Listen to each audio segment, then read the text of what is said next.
guys, it's your girl Kizzy Rock, and yes, Kizzy Rock is my birth given name. Happy Tuesday. Want to say hey to all my subscribers, new as well as seasoned. I got a word for you. Tap in. Happy Tuesday, guys. This is going to be the last recording. I'm responding to another email in regards to someone who thinks she's dealing with a narcissist. So she wanted me to give an example, one out of many, of course, an example on how a narc can manipulate you, the situation, and everybody involved. As well, I want to talk to you guys about the one time, probably about 5 years ago, about 4.5 years ago, that I had, I brought 20 men to church with me. 20 men, are close to it, to church with me, all at one time. It's a whole zoo, honey. I'll tell you guys about that. Okay. So, sis, who you think you're dealing with a narcissist, this is all new to you, and you're hearing all these different messages about narc. You're a little confused on how does the manipulation work in the spiritual realm. Okay, so I'm going to give you an example. All right, so let's just say the narc for you is a mother. We'll just say that the narcissist is a mother. I'm not sure, you didn't specify who it is, but the narc is for you is a mother in this scenario. Okay, there's a lot of intentions which the narc tries to do, right? So one of their intentions is to break you down so bad, your self-esteem or your confidence. They break you down. They break you down so bad that you don't even know your worth. You don't even know who you are. You're just a people pleaser, etc., etc. Another intention that they have is to turn everybody against you. They will literally turn everybody against you. So overall, I think a narc is literally sent straight from Satan himself to attempt to diminish people so bad that they're so broken and lost that they can't even find their way back to God, ultimately, which leads them to purpose. So Satan tried to derail people early on, so you don't recover, because a lot of people don't recover from narc abuse. It's very, very intensive. So, okay, so your mother is a narcissist in this scenario. Okay, so let's say you have siblings. You have other siblings. At some point, your mother will start saying things to you to diminish your self-esteem and confidence. She might start calling you names. She may start lying to you and telling you just stories about yourself that maybe you can't even remember yourself. It's things that she probably made up, but you may have been very young. So she's saying certain things to you, and it's the thing she's saying, she knows she's saying it to you to break you down piece by piece. But when you call her on it, she's going to say something like, you're just so sensitive. You take everything the wrong way. I didn't mean it that way. See, you're the problem. You're just crazy, right? So they start to manipulate anything that you challenge. They're wrong, and they know that they're wrong. But the whole mind game is to manipulate you to make you think that you're crazy. And they're so good at it that you will truly start to question, am I the problem? Am I really crazy? They twist your mind up so bad that you really start to question if you're the problem. And you know you're not the problem. But they're so good, you will think you're the problem. Okay? So now, let's say your mom go and she tells you something about your siblings, right? Again, remember, the agenda is to break you down, make you think nobody likes you, all that stuff. So she may come to you one day when the other siblings are, nobody else is around. It's just you and her having a little spat, a little disagreement. She's going to say something to you like, see, that's exactly why nobody else likes you. None of your other siblings, they all say the same thing about you. They just don't like you. You're the problem. You're the outcast. Nobody wants you. Everybody thinks you're insane. Everybody thinks you're crazy, right? And so you're going to say something like, just whatever, you're lying, whatever. But when you leave out of that room or out of her, whatever you guys are at, it's going to literally toil your mind. You're going to be really thinking. So my siblings is really sitting around talking about me. I help this particular one every time they call me, and they're sitting around talking about me, like they're all betraying me. Here's mama saying that none of them like me, so now you're mine. These siblings, right? Maybe not all. A couple of them could have been petty, who knows? But not all of them. But now your mind is really thinking that these people have betrayed you, and they're sitting around talking about you, and the narc is lying. Okay, so now what happens? Something occurs when you all are together. You put everybody in a group message, or you see each other at the, I don't know, the Sunday family dinner, and you bring it to somebody's attention, right? The narc is going to say in front of everybody, okay, so you address it in front of your siblings, like, hey, which one of y'all was talking about me? Because mama said, you know, all y'all think I'm crazy. Now, how do y'all think I'm crazy? And I'm the one that y'all call for all the advice, but I'm the crazy one? And now the siblings are looking at you like, what are you talking about? And the narc is now looking you dead in your face in front of the siblings and saying, I never said that. What are you talking about? You're crazy. The narc literally said to you, nobody in the family likes you. And even if they did, see, they're so good, even if they don't call a specific name, let's just say your sibling name is, I don't know, Cindy, Matt, and John. I don't know. So your mother won't say, Cindy, Mark, and John don't like you. She will say, no one in the family. Well, come on. They're family. So now she's going to manipulate you around in that family meeting. When did I say to you that John doesn't like you? When did I say to you that Cindy doesn't like you? And you're like heifer. You didn't call no specific names, but you knew what you were applying. Oh, no, you can't call your mama heifer. I'm sorry.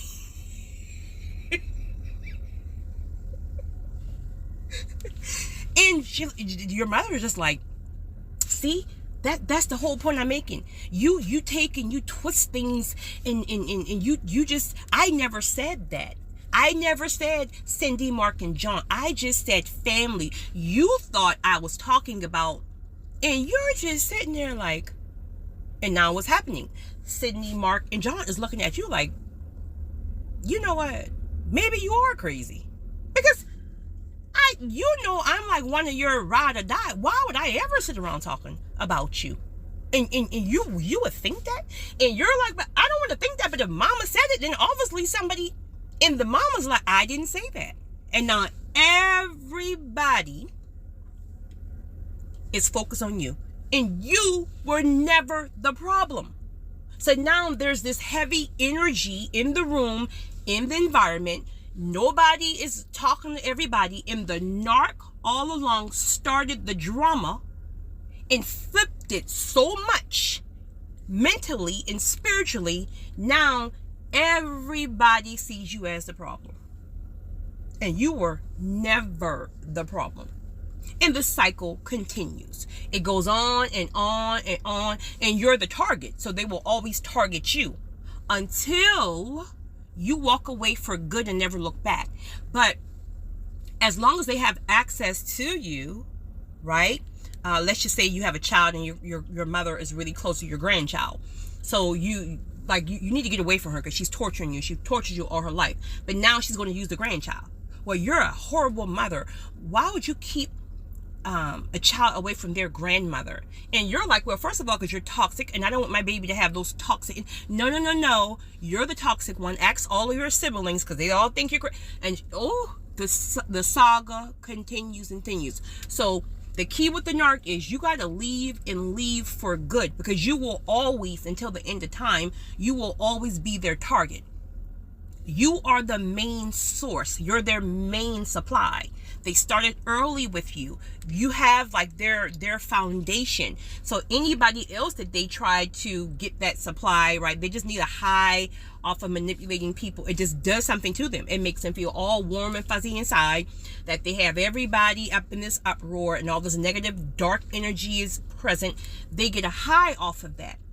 So now when you leave and you pull out like, you know what, I'm moving to China because I ain't got time for this nonsense. Honey, she's going to fly kites over to China. She's going to send flying monkeys over to China to manipulate you. Now you have a flying monkey who may be The other sibling, the very quiet one who just don't really like drama, right? They can't tolerate drama. So they're the peacemaker. So now the other sibling is calling you like, mom is just very hurt by the fact that you moved to China and you took her grandbaby, and it's just, we all live once, and you're like, where were you when I've been being tortured all my life? Why did you speak up then? And so you start to get annoyed with the people. But remember, the people don't even know what's going on. The people are innocent, but they're being used as flying monkeys, but they don't know it. So you want to involve the people and get upset with the people, thinking that they're all on this plot employed to destroy you. But they're lost. They're trying to figure out, why don't y'all just get along? They don't even realize what the narc is doing to you. But the narc does. And so now the narc have broke you down so bad, which now makes you most likely a people pleaser. So when your sibling is calling you saying, well, everyone is sad that you're gone, and even my daughter misses your daughter, and now here you are because you're the people pleaser. Well, I guess I'll just go ahead and let my daughter, I'll fly back, take my child, all because you're a people pleaser. All because the narc is now on good behavior, and they're like, oh, well, I'm sorry, and I just really love you, but such and such and such, all this nonsense. And the minute you get off of that flight back to wherever your hometown is, the saga is amped up now. Oh, it's amped up now. It's going to start off real good. Everybody's getting along, honey. That first encounter with the narc is going to start with some kind of side eye. It's going to start with their dark, heavy energy. Nobody else in the room can feel it, but you can feel it. And now they're going to do something to trigger you. Nobody else knows what they're doing. They're giving you a side eye. They're saying something slick. They're saying something sarcastic about your child. Them the same shoes she had for the last 5 years. Heifer, you're not going to talk about my child. And before you know, you spaz about everything. You're always triggered. You always want to argue. And now the siblings are looking at you like, why are you fussing now? And you're like, this fool just called my child shoes alligator sneakers or something from Walmart, and talk about my child had these sneakers for 5 years, but y'all didn't bump. Did you say anything to her? And now they all flip on you again. But it's really not that serious. Why are you upset about alligator shoes? Well, because first of all, it's really not about the alligator shoes. It's about being tortured for the last, 20 years. And all that stuff is built up, and it's even more built up and hurtful because nobody takes my side, and y'all don't even realize I'm the only one who's being tortured. And then this nut says something to y'all, and now y'all all are against me, and the narc is doing all this stuff in the spiritual realm. And now that the siblings are now fussing with you, the narc is laughing inside. Ooh, they're laughing. They're getting a high off of the drama that they created, and they're sitting in the cut out the way. Now everybody in the family is beefing, and the narc is somewhere in the cut. Started the whole thing, but now everybody's against each other. So they get to escape because the other siblings don't even know what narc abuse is. The narc gets to escape. But now you're the target. And now here you are with your child flying back to China. I will never go back around those fools again.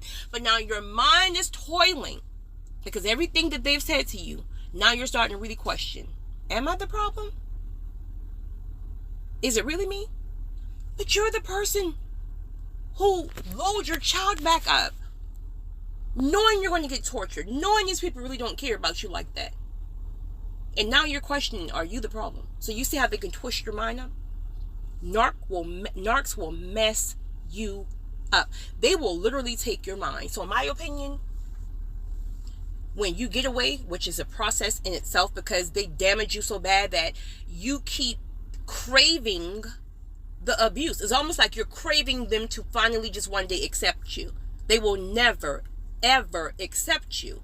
But it's something longing in the spiritual realm that keeps you craving that toxic, just to try to prove a point to them, like, I'm not the person you say I am. And they know that. They know you're a good person.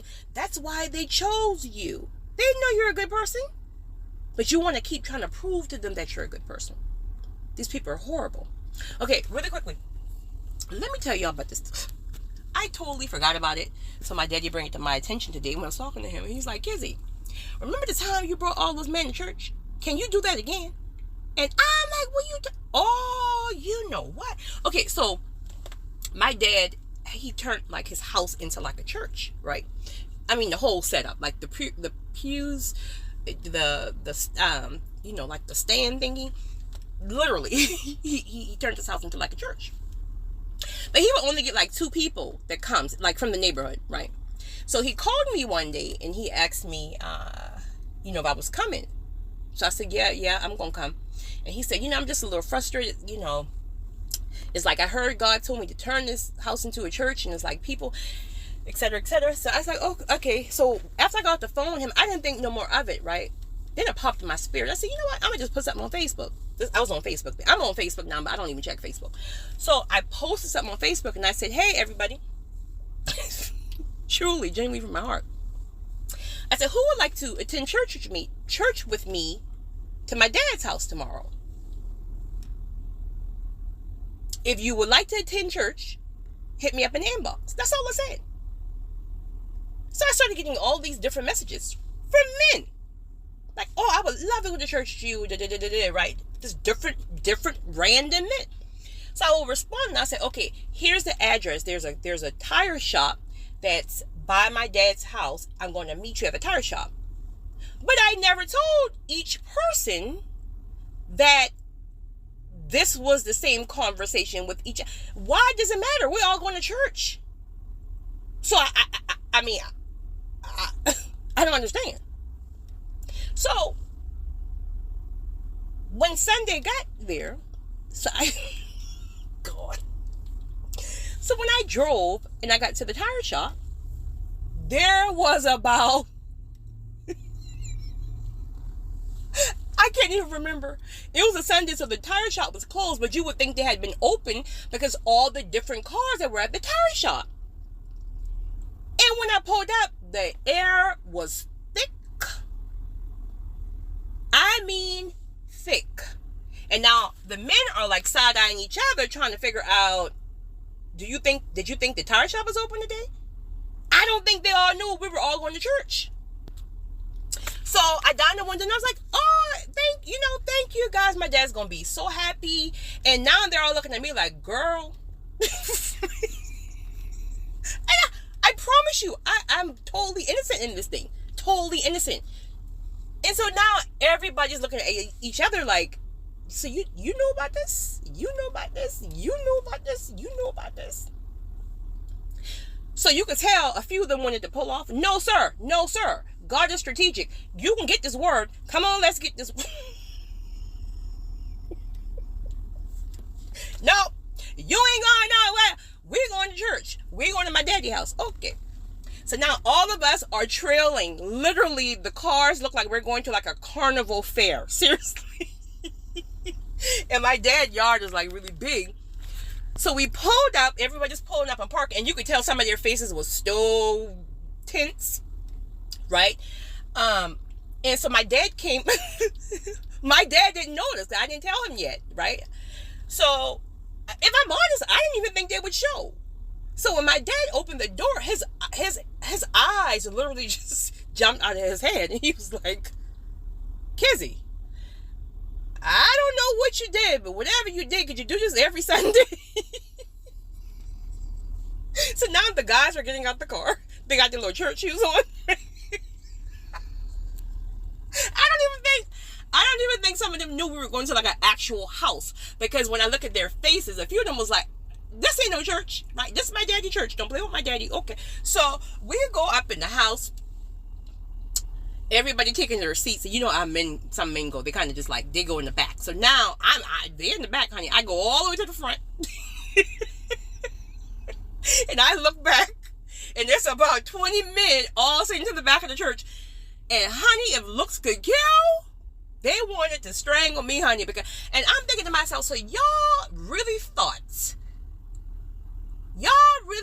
y'all was coming to church. You know, you see how the Lord work. But honestly, there were two of them in particular who continued to go. Well, you know what? Something just hit me. I wonder if they kept going thinking I would come back. I didn't go like the next couple of weeks, but my dad, because I was working out of town, but my dad told me, he's like, well, Kizzy, you know, two of the guys came back, you know, for like 3 Sundays, and all of a sudden they never came back. So in my mind, I'm just thinking, well, you know what? Maybe they came with the wrong intentions, maybe, and the word, right? A certain word hit them, and they wanted to continue to come, because, you know, a couple of them were like even street dudes. So I think they just wanted to like continue to come and really get the word. That's what I'm telling myself. But now I'm realizing more and more that men and women don't think anything alike. They may have still been coming thinking that I would show one day. I don't know, but I ain't coming, sir. Get that word from my daddy. Okay. I wanted to share that with you guys. You guys have a great one. It's your girl, Kizzy Rock.